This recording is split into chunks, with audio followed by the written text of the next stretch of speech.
सम्मान्य सभापति जी, ये हमारा भी आज सौभाग्य है, प्रधानमंत्री जी भी आज इस सदन में आए हैं, सबको शुभकामना भी उन्होंने की।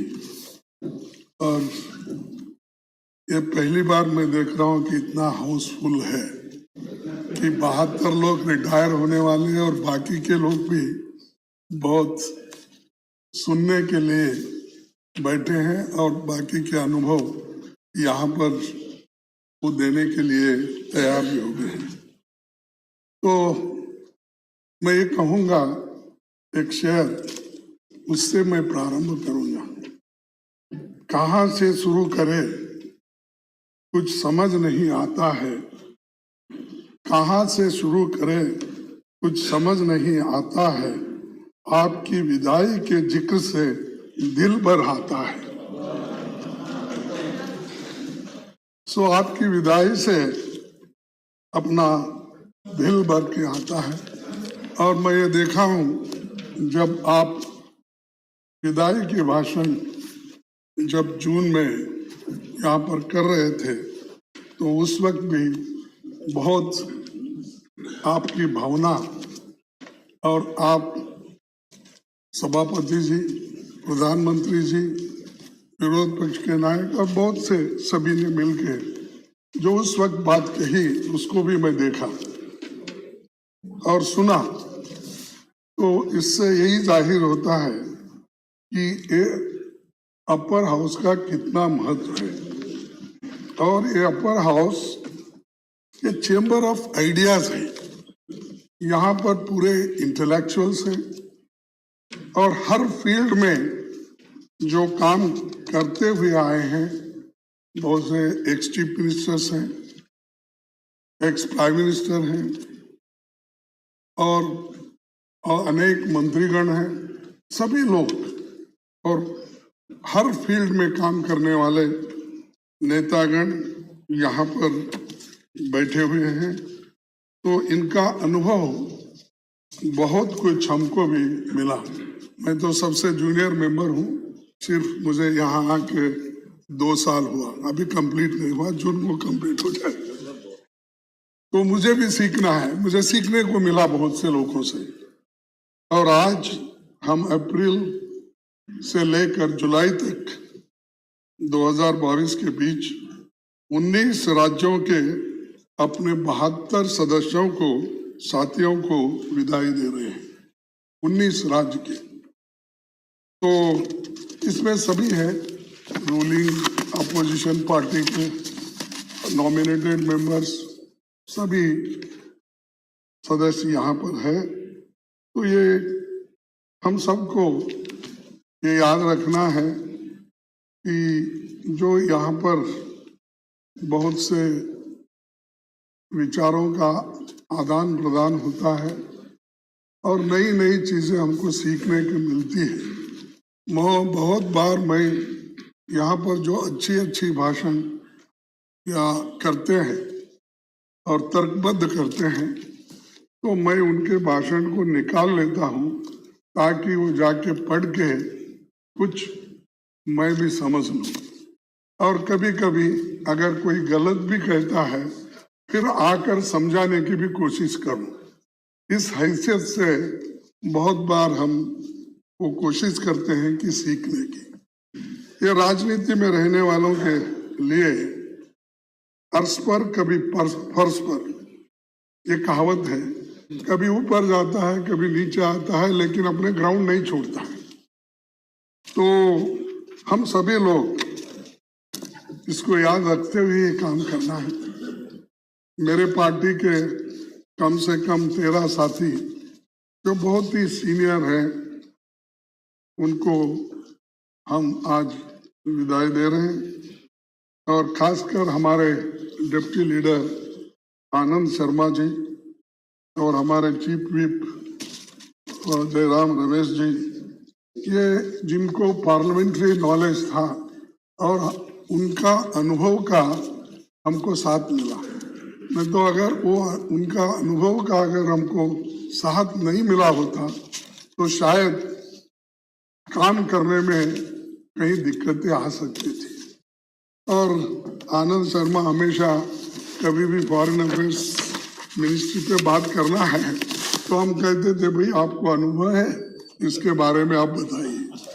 और जयराम रमेश जी को भी कहते थे कि आप कोऑर्डिनेट भी करते हो, आप इकोनॉमिस्ट भी हो, पॉलिटिशियन भी हो, आप भी मार्गदर्शन कीजिए। तो मैं सबका ये सारी चीजें खो रहा हूं मैं, ये सारी चीजें मुझे आज मुझसे छीनी जा रही है, तो उसके बारे में मेरा सबसे ज्यादा फिक्र है। और ऐसा तो होता है, लेकिन एक बात मेरे को जरूर कहना है कि हमारे senior most leader AK Antony ji, जो चीफ मिनिस्टर होकर काम किए, सेंट्रल मिनिस्टर, अनुभवी, बात बहुत कम करते हैं लेकिन काम ज्यादा करते हैं। उनसे वो सीखना चाहिए। कभी भी मैंने ये किया वो किया कभी नहीं बोलेंगे, जो करना है वो अंदर ही कर देंगे। तो बोलते हमारे पास एक कहावत है, आप अगर बुरा नहीं माने तो मैं बोलूंगा। चंद लोगों का बकना ज्यादा रहता है, लिखना कम रहता है, लेकिन इनका लिखना ज्यादा है, दूसरों का बकना ज्यादा है। तो चंद लोग ऐसे रहते हैं कि सब कुछ काम करते हैं लेकिन कभी क्रेडिट नहीं लेते, मैं देखा हूं, और उनको भी उसका अनुभव है। और मेरे ऑब्जर्वर बन के 1-2 बार तो कर्नाटक कई बार आए थे, तो सारी चीजें। और दूसरी चीज अंबिका सोनी जी, जिनका भी 5 टर्म हुआ है, वो भी बहुत कंट्रीब्यूट करी, हमको मार्गदर्शन करते रही। और चिदम्बरम साहब, ये 2 है, कानूनी और लीगल एक्सपर्ट भी हैं, और आर्थिक मामलों में भी, वो आए नहीं शायद, आर्थिक मामलों में भी वो बहुत अच्छी अपनी बात और विचार रखते हैं।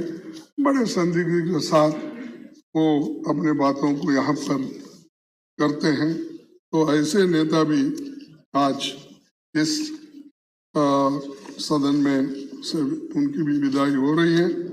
और उसके अलावा दूसरे हमारे पार्टी के जो छाया वर्मा जी है, शमशेर ढिल्लू जी है, रानी नारा है, रिपुन बोरा है, ये सभी लोग हमको छोड़े हैं और अपनी अपनी छाप भी छोड़े हैं, जिनका आपने बहुत जिक्र भी किया। तो इस पे मैं ये कहूँगा, आपके साथ कुछ लम्हे, आपके साथ कुछ लम्हे, कई यादें बतौर इनाम मिले। आपके साथ कुछ लम्हे, कई यादें बतौर इनाम मिले। एक सफर पर निकले और तर्जुबे तमाम मिले। तो एक तर्जुबा, अनुभव हमको मिला इतने सभी नेताओं के साथ।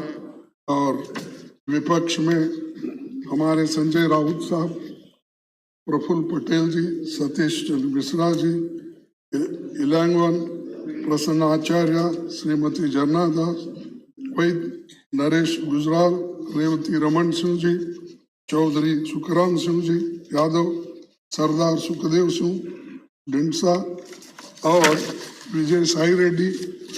और इनका भी योगदान बहुत कुछ इस सदन में हुआ, और बहुत से कमेटियों में भी उन्होंने जो रिपोर्ट एक निष्पक्षपात से रखा, उसको भी बहुत से लोग स्वीकार भी करें और मानते भी हैं। और नॉमिनेटेड मेंबर्स का तो मैं बहुत ही सभी लोग तारीफ करना चाहिए। तो एक पार्लियामेंट मेंबर होते हुए मेरी कहूँ ये कि दुनिया के सबसे बड़े खेल में भी एक मेडल हासिल कर, गोल्ड मेडल हासिल करके अपना काम की, तो वैसे कम लोग होते।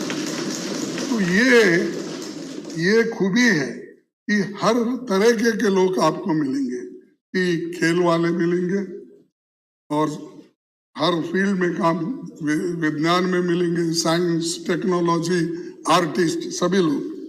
तो इसीलिए इसके अलावा भी जो बीजेपी पार्टी से भी हमारे हाउस लीडर जो पीयूष गोयल जी, वित्त मंत्री निर्मला सीतारमण जी और मुख्तार अब्बास जी और बड़े बहुत से नेता उधर भी हैं जो वो रिटायर हो गए हैं, लेकिन बहुत संयम के साथ ये लोग भी यहाँ पर काम करते आए और सबको, सुब्रमण्यम स्वामी जी भी हैं, तो सभी लोग बहुत अपने विचारों को रख के हमको ध्यान दिया।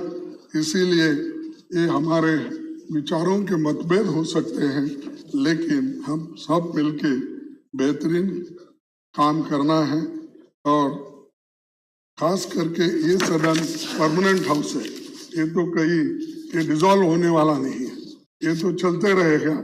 इसीलिए ये सिलसिला भी रहेगा कि पुराने लोग जाएंगे, नए लोग आएंगे, ये सदन तो हमेशा चलते रहेगा। तो इसीलिए मैं एक बात आपके सामने कहूँगा कि पंडित जवाहरलाल नेहरू जी ने राज्यसभा को नई ताकत और गरिमा प्रदान करने में ऐतिहासिक काम किया। उन्होंने राज्यसभा के सांसदों को पब्लिक अकाउंट्स कमेटी और कमेटी ऑन पब्लिक अंडरटेकिंग जैसी फिनेंशियल समितियों की सदस्यता मिली। पंडित जी ने कभी राज्यसभा के अधिकार को कम नहीं होने दिया और 1953 के बजट में उन्होंने ये साहब कहा, लोकसभा और राज्यसभा मिलकर भारत का संसद बनाते हैं। हमारे संविधान के अनुसार दोनों सदनों की अथॉरिटी के बीच मनी बिल को छोड़कर कोई अंतर नहीं है। ये हाउस भी उतना ही पावरफुल है जितना लोगों से चुना हुआ पार्लियामेंट है। तो और एक बात मुझे याद आ गई और वो लिख लिया था कि प्रधानमंत्री अटल बिहारी वाजपेयी जी जब ऑपोजिशन पार्टी में थे, राज्यसभा के मेंबर थे 1987 में, उन्होंने अपना अनुभव बताया और कहा कि बिना राज्यसभा में रहे राजनीति का पूरा प्रशिक्षण का पूरा अनुभव नहीं हो पाता है। मुझे भी ऐसा महसूस हुआ है, क्योंकि मैं 11 बार जीतने के बाद 12वां बार यहाँ आया तो उनकी बातें याद आ रही। और उन्होंने आगे ये भी कहा, लेकिन अगर सत्ता पक्ष विपक्ष का सहयोग ले तो बहुत से मसलों पर राष्ट्रीय सहमति का विकास हो सकता है। और मानते हैं इधर बैठने वाले, यानी उस वक्त जो वाजपेयी जी ने कहा कि इधर बैठने वाले हम संख्या में कम हैं, वो बात मैं बोल रहा हूँ अपने लिए, और लेकिन कम है, संख्या में कम है, लेकिन हमारे तर्कों में ज्यादा बल होता है। और लेकिन कठिनाई ये है कि तर्क गिने नहीं जाते और स्वरों की गिनती होती है। ये वाजपेयी साहब का है, मेरा नहीं है, ये वाजपेयी साहब ने कहा था।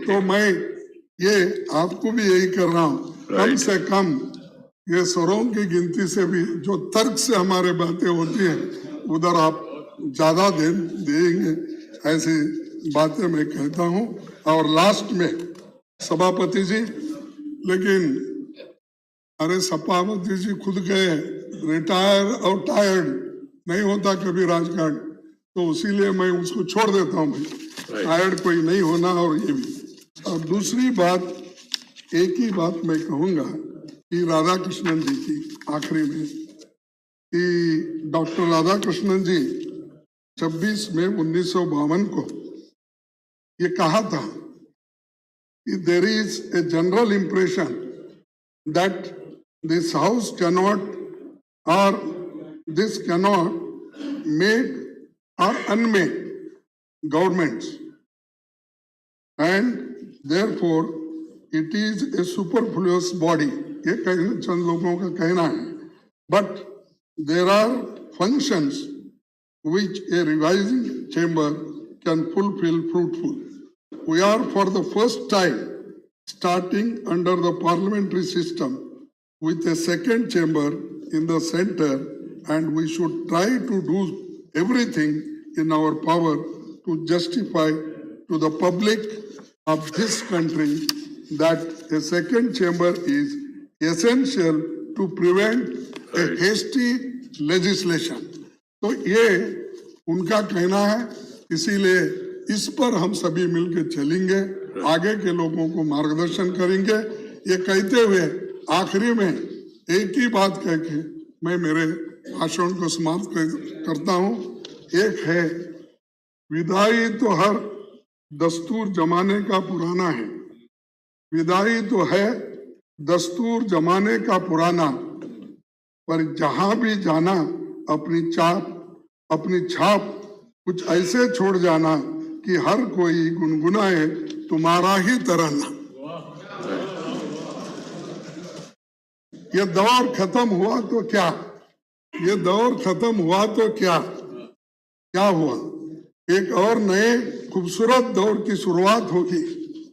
इसमें भी कुछ और बात थी, उसमें भी कुछ और बात होगी, और आप उसी एक हौसले से आगे बढ़ेंगे रिटायर होने के बाद भी, क्योंकि पॉलिटिशियन कभी रिटायर नहीं होता sir.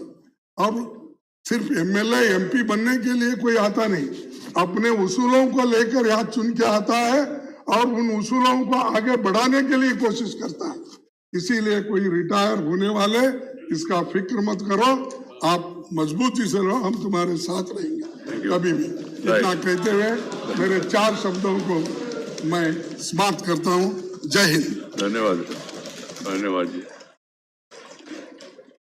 Shri honourable deputy chairman Shri Harivansh जी।